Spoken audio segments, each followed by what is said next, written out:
The planet was quiet at night, but the sky told a different story. Two large moons, silver and red, hovered above the jungle world of Nirel. Their light was beautiful, but also deadly. The locals never walked outside during moonrise. They knew, the old warnings passed down from generation to generation, hide when the moons rise or the burning will begin. Jake, a human explorer from Earth, didn't believe in local myths. His team had landed 3 days ago to study plant life and energy signatures. It was his first solo mission and he wanted to prove himself. He carried a small scanner in one hand and a torch in the other, walking through the tall grass as the twin moons rose above the hills. He paused when he saw something move near a thick tree. At first he thought it was an animal. But then he noticed the shape, tall, thin with long hair and a strange cloth wrapped tightly around the body. A person. But she was hiding, crouched low under the leaves, shaking. Jake raised his hand. "Hey, are you hurt?" The figure didn't answer. Instead, she let out a sharp gasp when a single ray of moonlight touched her skin. Jake froze. Her arm where the light hit began to glow, not in a beautiful way, but like a metal heating up in a fire. Red lines appeared, spreading like cracks. She covered it quickly and moved deeper under the shadows, her breathing fast and panicked. Jake stepped back. "Wait, what just happened? I told you not to look," she hissed, her voice low but trembling. "You shouldn't have come here during the moons." Jake looked up. "You're burning. Are you okay? That's not normal. I can help." The girl pulled the cloth tighter around her body. "No one can help. The moons hate my kind. Their light, it burns through us." Jake stared at her, confused. "But why? What are you?" She looked away. "A secret." Jake slowly moved forward, stopping before the shadows ended. "Then I'll keep your secret. But I need to understand." She hesitated. Finally, she whispered, "I don't know why the moons burn me. I've hidden my whole life. My people, they called me cursed. They left me in the jungle when I was a child. I survived by staying out of the light." Jake felt something heavy in his chest. Loneliness, fear, pain. He understood it more than he expected. "You've lived here all alone? Since you were a kid?" She nodded. "Only the trees kept me company." Jake looked down at his scanner. The energy, it picked up, it wasn't the plants, it was her. The strange readings, the shifting heat, it all made sense now. "You're the signal we've been tracking," he said slowly. "You're special." "No," she said quickly. "I'm dangerous." Before he could answer, a loud crack echoed through the jungle. A tree branch snapped above. More moonlight streamed through. The girl screamed as it touched her leg, glowing red like before. Smoke rose from her skin. Jake rushed forward, grabbing his jacket and wrapping it around her. "Hold on. Stay under this." She flinched but didn't pull away. "Why are you helping me? I'm nothing to you." Jake helped her to the base of a thick tree. "Because you're someone, and no one deserves to burn just for existing, for..." The first time, she looked him in the eyes. No one had ever said those words to her before. Jake sat with the girl beneath the wide roots of an ancient tree. Its branches formed a thick roof above them, blocking most of the moonlight. He carefully wrapped her burned leg with a piece of clean cloth from his kit. The skin around the burn glowed faint red, but it was cooling down slowly. She winced as he touched it but didn't stop him. "I'm sorry," Jake said softly. "I didn't mean to hurt you. I didn't know the moons could do this." She nodded. "No one does. Most who see it don't survive long enough to speak." Jake looked up sharply. "What do you mean?" She hesitated, then said, "Long ago there were others like me. We were born with heat inside us. The moons, especially the red one, draw it out. My people feared it. They called it a curse. Some say it's the moons punishing us. Others believe it's something older." Jake frowned. "It sounds more like energy reacting to light." Maybe your body stores it, like solar power, but burns too fast under direct exposure. She looked at him, confused. What's solar power? Jake smiled a little. It means the sun gives energy. Some machines can store it. You're not cursed. You're more like a living energy cell. She blinked, unsure whether to feel insulted or amazed. That still doesn't stop the pain. Jake nodded. No, but maybe it can help us find a solution. She leaned against the tree, tired. Why? Do you care so much? Most people run when they see me burn. They think I'm dangerous. Jake looked around at the quiet forest, the soft wind moving the leaves.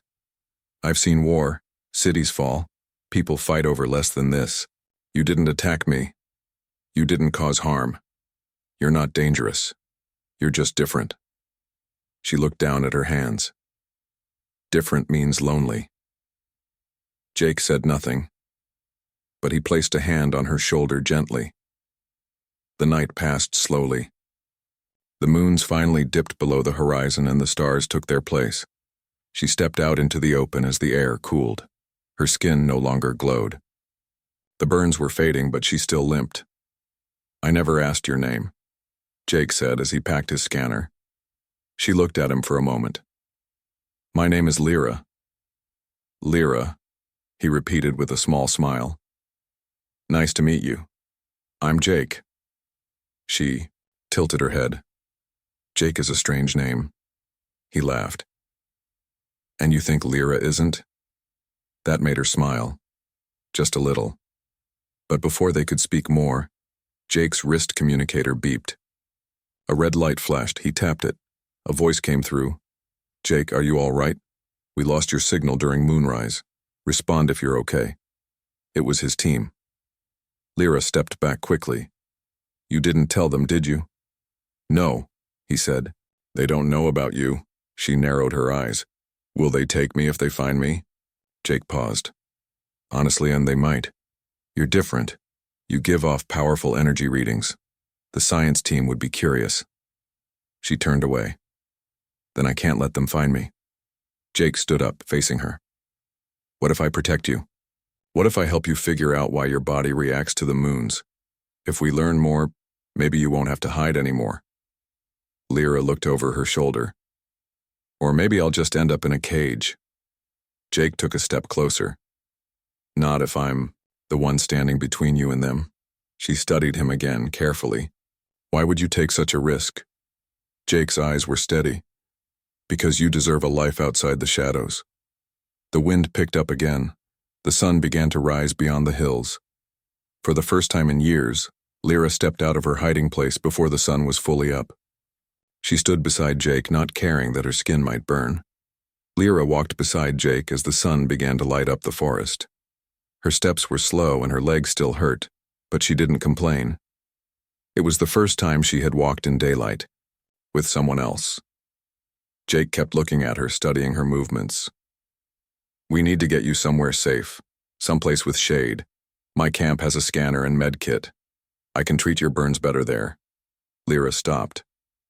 Is your camp near the landing site? Jake nodded. About a mile from here. Why? Her eyes narrowed. That's too close. Your team might see me. Jake thought for a moment. Then I'll take you to my old drop pod. It crashed away from the others. I've used it for storage, but no one checks it. Lyra hesitated, then gave a small nod. All right, but only if you promise they won't. Find me. Jake raised a hand. I promise I won't let them take you. She stared at him for a few seconds, searching his face for lies, but Jake's voice was steady. His eyes didn't shift. She nodded again. They moved through the thick forest slowly. Lyra used a broken branch as a walking stick. Jake kept clearing the way ahead. The heat from the sun was strong, but it didn't burn her like the twin moons did. Her skin was safe, for now. After an hour of walking, they reached a small metal pod half buried in vines and dirt. It looked rough from the crash, but still solid. Jake opened the hatch and stepped inside. Here we go. It's not fancy, but it has power, clean water, and med supplies. Lyra stepped in carefully, surprised by how cool it was inside. He turned on a small fan and brought out a packet of healing gel. "This might sting a little," Jake said as he applied it to her leg. She winced, but then let out a soft sigh. The burning faded.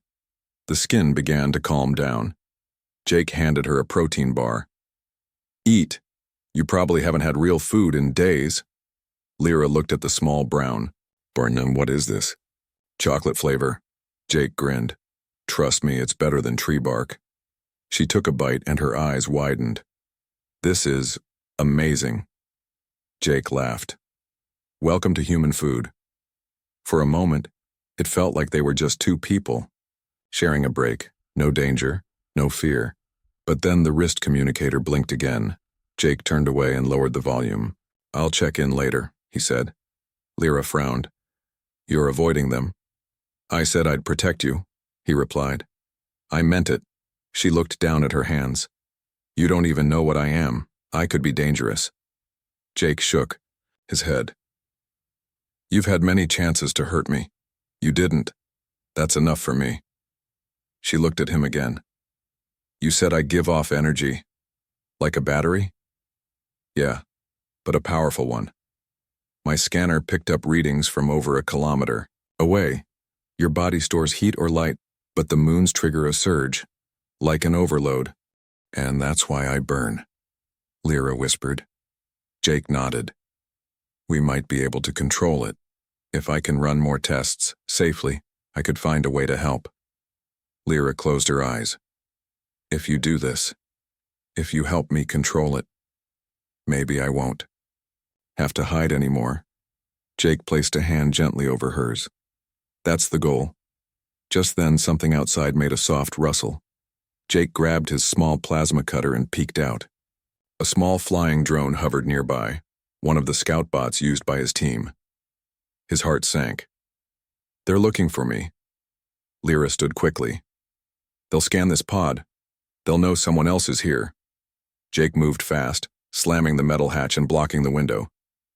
"Then we hide you." We waited out. Lyra stepped back into the shadows of the pod. For the first time in years, she had a reason to hope. But outside, the drone sent a signal, and someone was already watching. The scout drone hovered outside the pod, its red eye blinking. Jake cursed under his breath and grabbed a small jammer from a box under the seat. He flipped the switch, and the drone's signal light turned from red to blue. Then it dropped to the ground with a soft thud. "Signals blocked," Jake whispered. "But that won't stop them for long." Lyra stood against the back wall, her body hidden in shadow. Her hands trembled slightly. "They'll come. They always come when they find energy spikes." Jake looked over at her. "Then we stay ahead of them. We figure this out before they get close." Lyra stepped forward. "You don't understand. It's not just the moons. When I lose control, when the heat inside grows too strong, it spreads. I can burn everything." Jake stared at her, trying to process it. She looked away. "I once destroyed a whole village by accident. That's why I was left in the forest. My people feared I'd do it again." Jake's voice was calm. "Then we have to learn how to stop it. That's all the more reason to help you." He walked over to the pod's corner where a small screen and scanner were set up. He turned it on. "Sit down here. I'll scan the energy in your body. No exposure to light, just a scan." Lyra sat, nervous. The scanner hummed and sent a soft blue light over her skin. Jake watched the screen. His eyes widened. "Your body stores thermal energy, but your cells act like fuel tanks. The more energy you absorb, the more unstable you become. The twin moons must trigger something that causes your cells to overheat instantly." Lyra didn't speak. She just stared at the screen, afraid of what he'd say next. Jake continued. "If we can figure out how to release the energy slowly before it builds, we might stop the burning." "Can you really do that?" she asked. "I can try," Jake said. "But we need more data." Suddenly, a loud noise echoed outside. Footsteps. Heavy ones. Jake froze. Lyra tensed. He peeked out through a small crack in the door. 3 armed members of the survey team were walking through the trees. One of them held a scanner. "They're tracking the pod," Jake whispered. Lyra backed. "Up. They can't see me. If they scan me, they'll take me, study me, lock me away. Jake stepped toward her. Then we don't let that happen. He picked up a thermal blanket and wrapped it around her. This can block most of your heat signature, but we need a backup plan. She looked around. The escape chute? In the floor? Jake smiled. Exactly. He opened a small panel in the pod's floor. Beneath it was a narrow tunnel used for emergencies. It led out into the thick jungle behind the pod. Crawl through this tunnel. Stay low. It comes out near the river bend. I'll draw them away. Lyra shook her head. You'll get caught. Jake smiled. Maybe, but I promise to protect you. She hesitated, then leaned forward and touched his hand just for a second. Her skin was warm, not burning. Thank you. Then she vanished into the tunnel. Seconds later, the pod door opened with a hiss. Jake? A voice called. It was Commander Brigg. We tracked an energy spike. You all right? Jake stood casually near the console. Yeah, just running a scan. My pack fried from moon exposure last night. Had to come back here. One of the officers stepped in. We saw a drone go down near here. Jake shrugged. I blocked it by accident while using a jammer to fix signal interference. Didn't want it recording junk data. Brigg narrowed his eyes. You've been off the grid, Jake. We need straight answers. Jake smiled. I found something. Interesting, but not dangerous. I'll report it when I'm sure. Brigg stepped closer. You're hiding something. Jake met his eyes. Maybe I am, but I'm still on mission. Give me some time. Brigg stared at him. After a tense moment, he turned away. You've got 12 hours. After that, I'm sending a full scan team. Jake nodded. As they left the pod, he looked back at the open chute, now empty. Lyra was gone for now. But time was running out. The forest near the river was quiet as Lyra crawled out of the escape tunnel. Her body was sore, but her mind was focused. She looked around, hiding behind the thick leaves.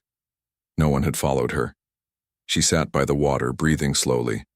The sky was blue now, but the red moon would rise again soon.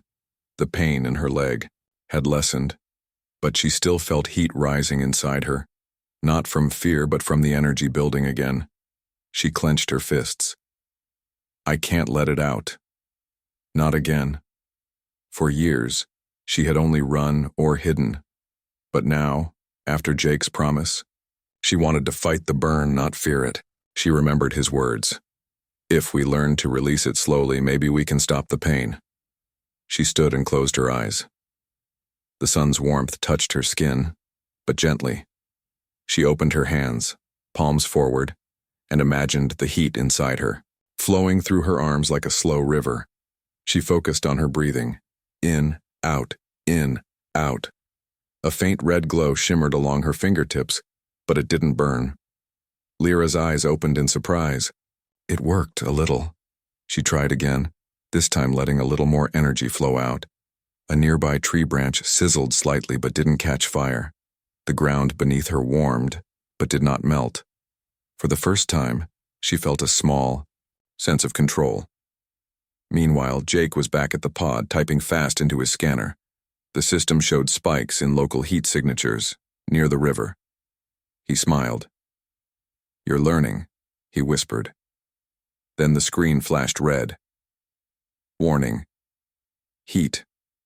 Surge detected. Rising levels. Jake's heart sank. No, don't push it too far.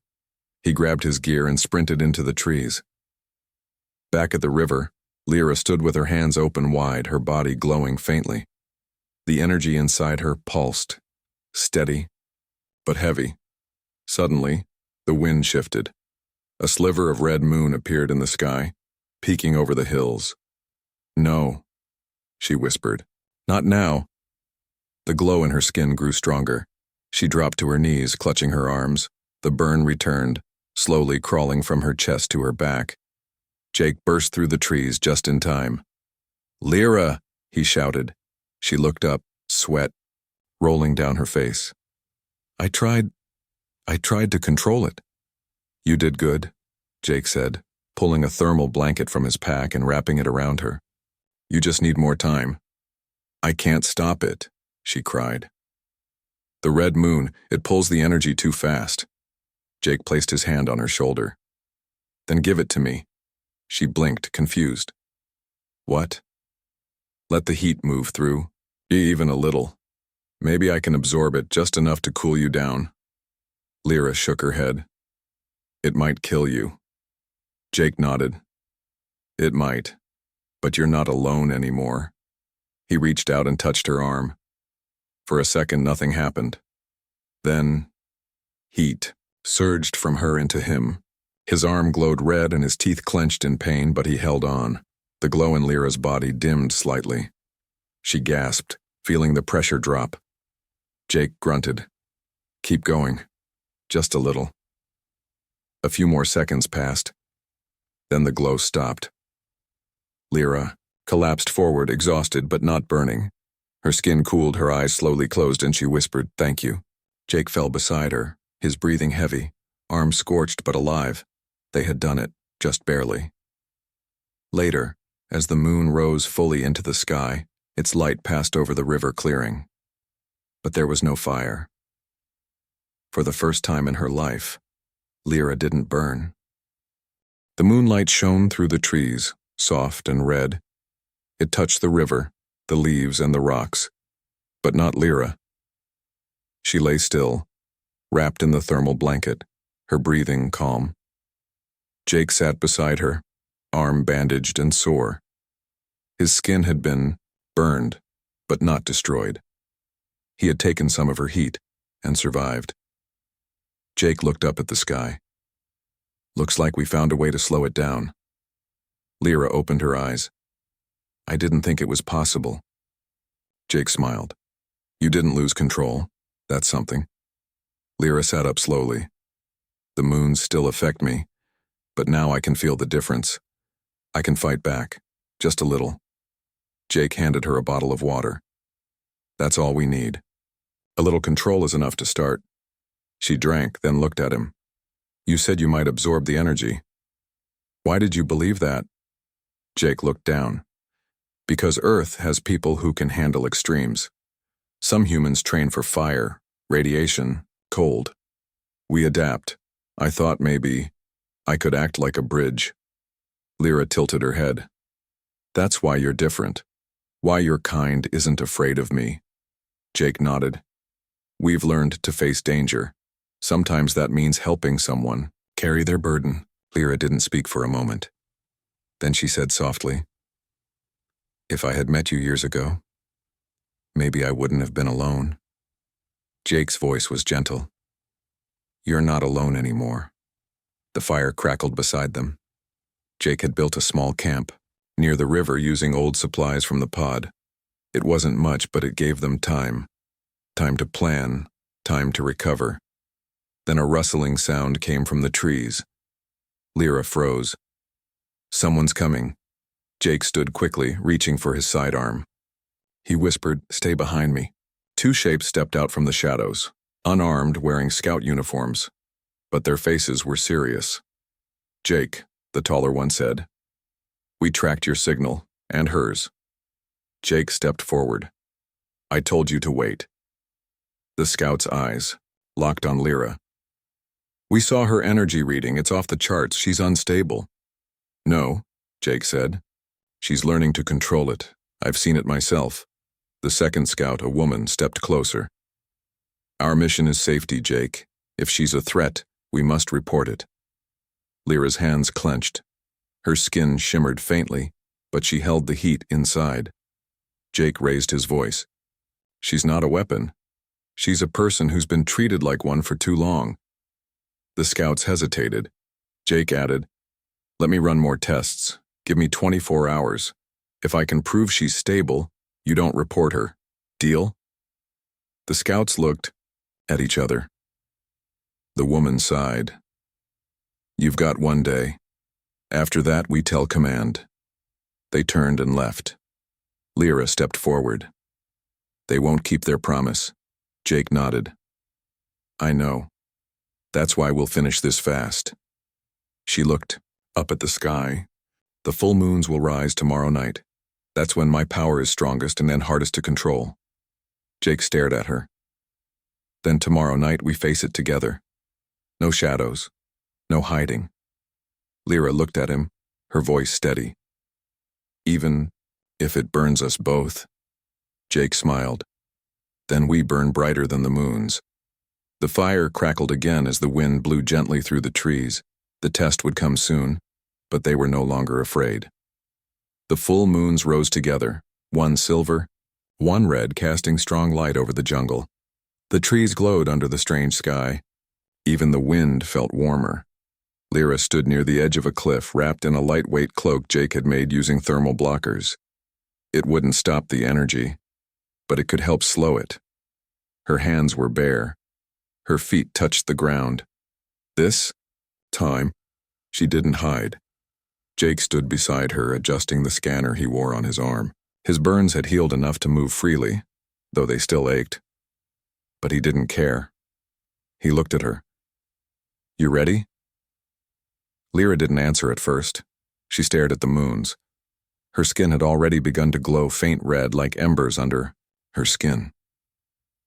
The heat returned. But now she didn't panic. She closed her eyes and let it build. Slowly. Then she opened her hands. I'm ready.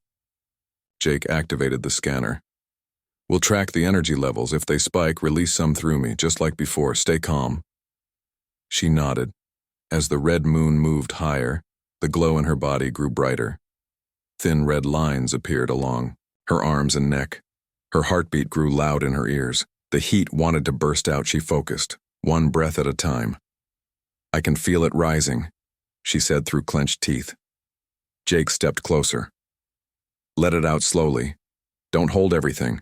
As she lifted her arms toward the sky, and a thin beam of red light shot upward harmlessly. It looked like fire, but it didn't burn the trees. It danced into the sky like a signal. Jake stared in awe. That's it. You're releasing it. I can't. Hold it long. Jake placed both hands on hers. Then share it with me. Energy surged into him. His knees buckled, but he held tight. His suit shook, warning lights flashing, but he didn't let go. More, he whispered. You're doing it. Lyra let out a cry, not of pain, but of release. Her eyes glowed bright red, her skin burning hot, but not cracking, not breaking. She wasn't falling apart. She was letting go, and for the first time under the twin moons, she didn't burn alive. She shined. The energy passed through her and into Jake, then into the ground. A ring of scorched earth formed around them, but only as a mark, not as destruction. The forest remained untouched. The scanners calmed. The heat levels dropped. Lyra fell forward, and Jake caught her. Her body was warm, but stable. He smiled. You did it, she blinked slowly. I didn't lose control. No, Jake said softly. You took control. Far away, the scouts watched from a hidden position. One of them lowered their binoculars. She's not a threat, the woman said quietly. She's something else. The other nodded. Should we still report it? There was a long pause. No, she finally said. We report that the source of the energy was a natural spike. No danger. They walked away. Back on the cliff, Lyra sat beside Jake as the moons moved across the sky. The wind cooled her skin. Her body still held energy, but no longer as a burden. It was part of her, controlled, balanced. She looked at Jake. What happens now? Jake smiled. Now, you live. No more hiding, no more fear. She reached out and gently took his hand. I'm not alone anymore. Jake squeezed her hand. Not ever again. As the night passed, the red moon faded and the stars returned. And beneath them, a girl who once feared the light now glowed with her own.